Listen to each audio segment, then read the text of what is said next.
राम राम जी। आत्म मंथन में आपका स्वागत है। अब हम मूलांक 2 वालों के बारे में बात कर लेते हैं। आपके लिए ये स्प्रेड क्या कह रहा है? अच्छा कहता है तो आगे बढ़ जाओ, नेगेटिव कहता है तो मैं हूँ ना।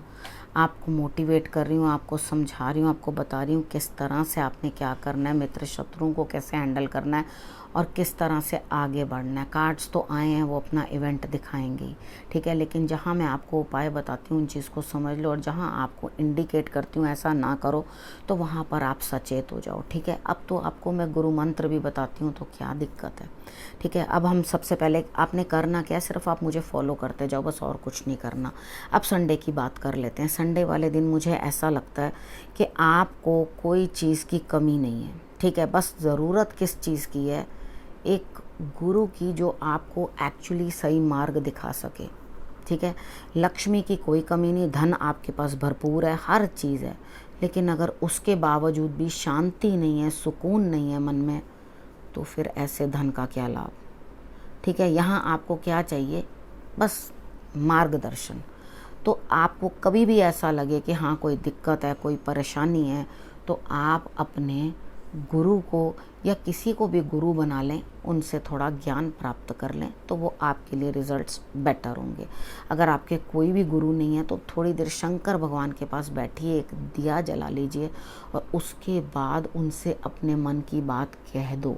यानी कि जहाँ भाव मिले वहीं भगवान है, ठीक है। उनसे अपने मन की बात कहो और मन की बात कहने के बाद जो है आपको रिलीफ लगेगा, रिलैक्स्ड रहोगे और आपको चीज़ें समझ आनी शुरू हो जाएंगी।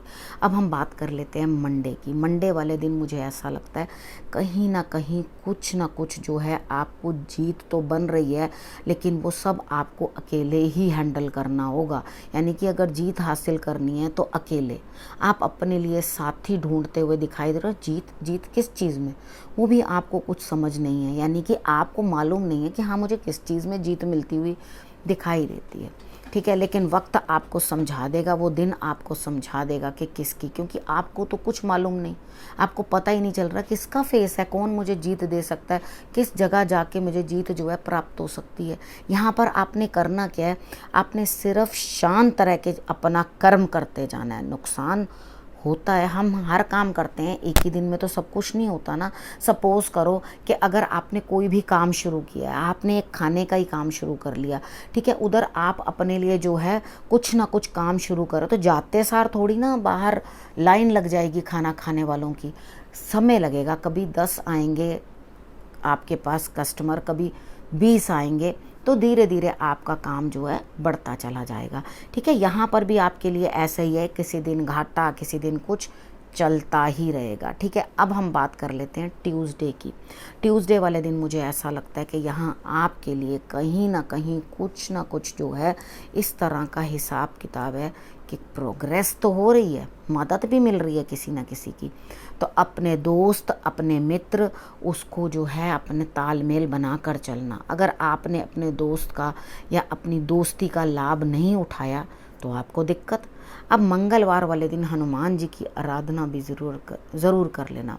वो भी आपके दोस्त हैं, आपके मित्र हैं, आपके साथ हर जगह चलते हैं। जिसके पास मित्र ना हो उनकी बात कर रही हूँ, ठीक है। तो यहाँ कोई ना कोई आपका दोस्त, भाई, बंधु या दोस्ती आपकी काम आती हुई दिखाई देती है और आपके कार्यों के अंदर प्रगति होती हुई दिखाई देती है, यानी कि प्रोग्रेस, ठीक है।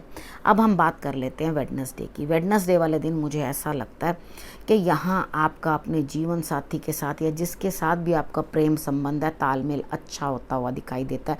आप अपने सुख दुख, आपकी अच्छाइयाँ और बुराइयाँ, हर चीज़ जो है एक दूसरे से शेयर करते हुए दिखते हैं। आपने क्या करना है? विष्णु और लक्ष्मी जी की घर में अगर आपके मूर्ति है या पिक्चर है, उनके आगे आपने घी का दिया जो है लगा देना है, ठीक है। यानी कि जोत जगा देनी है आपने और उनको कुछ भी भोग लगा देना। अगर आपके पास विष्णु लक्ष्मी जी की इकट्ठे का चित्र नहीं है तो आप लक्ष्मी जी को जो है वो उनको नमस्कार करो। राधा कृष्ण घर में हैं तो उनको आप भोग लगवा दो। आपको जो भी घर में ईश्वर हैं जो जोड़े से बैठे हुए हैं, आपने कोई पिक्चर रख रखी है, उनको जो है आप ये चीज़ें भोग लगवा दो और दिया लगा दो, तो आपके लिए रिजल्ट्स बेटर रहेंगे। घर में नहीं है तो बाहर जाओ, लक्ष्मी नारायण मंदिर के अंदर जाके वहाँ पर आप दिया जो है जलाया।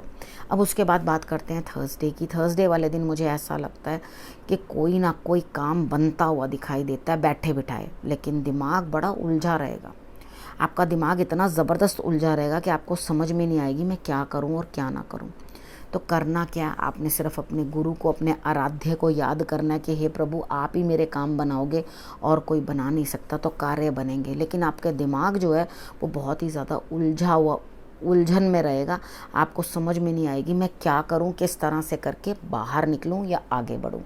ठीक है, अब इसके बाद फ्राइडे की बात कर लेते हैं। फ्राइडे वाले दिन मुझे ऐसा लगता है आपके लिए इमोशनल डिस्टर्बेंसेस भी हैं, यानी कि आपको कोई बेस्ट चॉइस भी नहीं है, बेटर चॉइस भी नहीं है। आपके लिए एक तरफ कह दिया जाता है बेटा या तो घिया खा लो, जिस बच्चे को भी घिया पसंद ना, या तो घिया खा लो बेटे या करेले खा लो। ठीक है, यहाँ पर आकर ना तो आपको घिया पसंद है और ना आपको करेले पसंद है, यानी कि दोनों में से आपको इतनी दुविधा हो जाएगी, आपको अंदर से थकान लगेगी। आप कहोगे कि ये क्या चॉइस है भैया, कुछ अच्छी चीज़ रखते तो मैं किसी चीज़ में से कुछ चॉइस करूँ।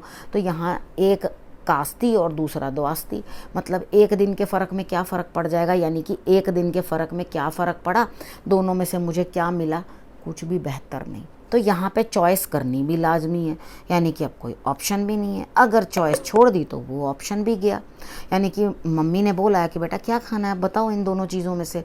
अब भैया हमने कह दिया नहीं, तो मम्मी कह रही बेटा आप कोई बात नहीं सूखी रोटी खा लो, ना घिया मिल रहा है ना करेले मिल रहे हैं। तो बंदा सोचता चलो भाई घिया ही खा लेंगे, कम से कम उसके साथ रोटी लग तो जाएगी, करेले तो सूखे हैं। ठीक है, अब यहाँ पर आप घिये के साथ रोटी खा लोगे लेकिन करेले छोड़ दोगे। तो अगर तो चॉइस कर लोगे तो बेटर, और नहीं तो आपको ऐसा लगेगा भैया मैं तो बहुत ही थक चुका इस मुसीबत से, ये पंगे लेते लेते मेरा तो दिमाग ख़राब हो गया, अब मैं इतना थक चुका हूँ या थक चुकी हूँ कि मैं तो उठने को भी राज़ी नहीं, मेरे बस का नहीं है भैया, कर लो जो करना है। भाई बजरंगबली का नाम लो, हिम्मत रखो अपने अंदर, एक गिलास पानी पियो, एक काम करो ठंडा ठंडा रूह अफ़ज़ा बनाओ और उसे पी जाओ। ठीक है, आपके दोनों काम बनेंगे। और बैठे मत रहो, बैठकर थकान हो गई, मेरे से उठा नहीं जा रहा, चला नहीं जा रहा, हिम्मत नहीं है, बिल्कुल नहीं। जो मैंने ड्रिंक बोली है, रूह अफ़ज़ा लो और उसके बाद ठंडा ठंडा रूह अफ़ज़ा बना के पी लो, हिम्मत करो, उठो और चलो काम करो, नहीं तो उसके अलावा कोई ऑप्शन नहीं है। ठीक है, अब बात कर लेते हैं सैटरडे की। सैटरडे वाले दिन मैंने ज़्यादा इसलिए समझा दिया, वहाँ मुझे लग रहा है यहाँ आप गड़बड़ करोगे। ठीक, अब उसके बाद सैटरडे वाले दिन की बात कर लेते हैं। सैटरडे वाले दिन तो आपका दिल खुश है, अब अंदर से सारे आपके जितने भी क्रिएटिविटी है वो निकल के आ रही है, जितने हुनर हैं वो निकल के आ रहे हैं। मन कर रहा है मैं फ्लाइंग कलर्स के साथ जो बाहर निकल आऊँ, मैं अपने मन की सारी बातें कह दूँ, सब बता दूँ, खुश हो जाऊँ। ठीक है, सुबह सुबह सूर्य को नमस्कार ज़रूर कर लेना। ठीक है, आपने अगर आप लेट उठे हो, सूर्य को नमस्कार नहीं कर पा रहे हो, ठीक है, क्योंकि आजकल तो क्या होता है जो भी उठता है सबसे पहले मोबाइल के दर्शन करता है।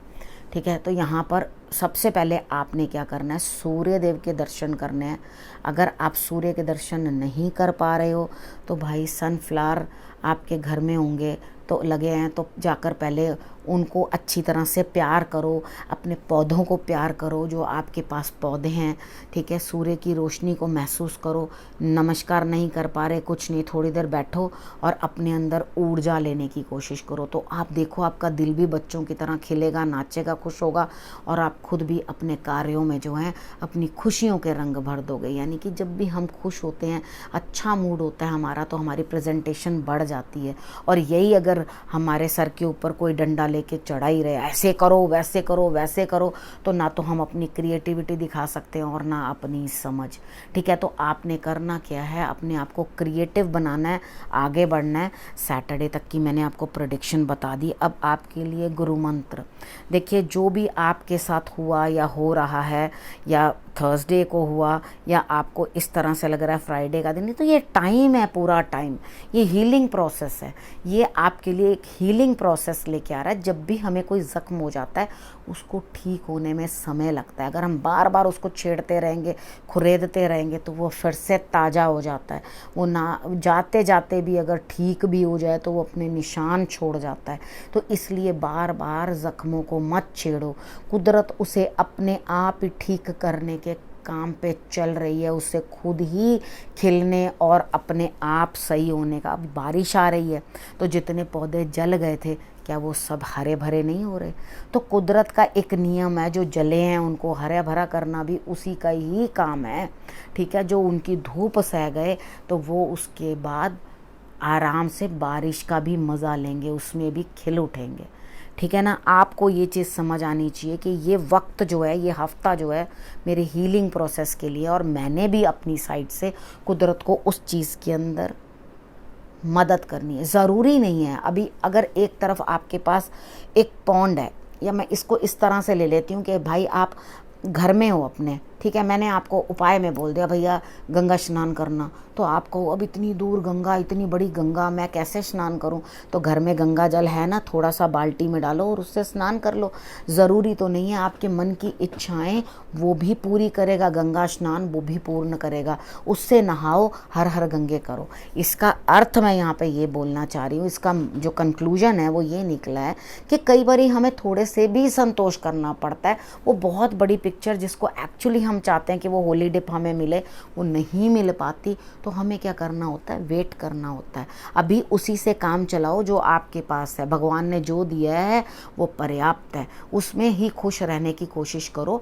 वो वक्त भी आएगा जब आप गंगा स्नान कर पाओगे, जब आपको होली डिप मिलेगी, यानी कि ज़्यादा भी प्राप्त होगा, ठीक है। समझ गए होगे मेरी बात को, मैंने पूरा एलैबोरेट करके समझा दिया है। अब करना क्या है? रखना है अपना और अपने परिवार का बहुत अच्छे से ध्यान, और अगले हफ्ते मेरे आने का करना है इंतज़ार। तब तक के लिए नमस्कार।